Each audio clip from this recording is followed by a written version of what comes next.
И јас мислам дека премногу се истрчавме, особено владата, се истрча во пренагласувањето, еве да ви кажеме ние колку сме блиски со Соединените Американски држави. Мислам дека за такво нешто немаше потреба, бидејќи како што реков, тоа е заложба и тоа е определба на сите политички партии, еве ќе речем, кои досега биле на власт.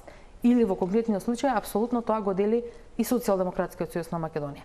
Меѓутоа, апсолутно недостасува став на владата во поглед на тоа каде сме со Европската унија. Тука собранието апсолутно, да речам, е во предност, токму заради овие заклучоци кои двете ги споменавме, меѓутоа бидејќи владата ја има тежината и го прави тоа што го прави, особено е важно.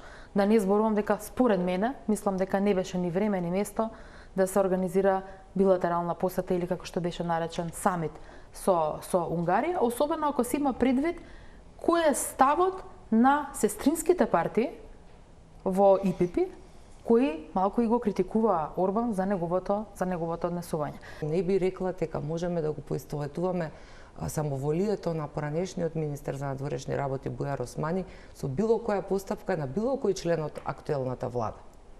И причините се многу, ги знаеме сите.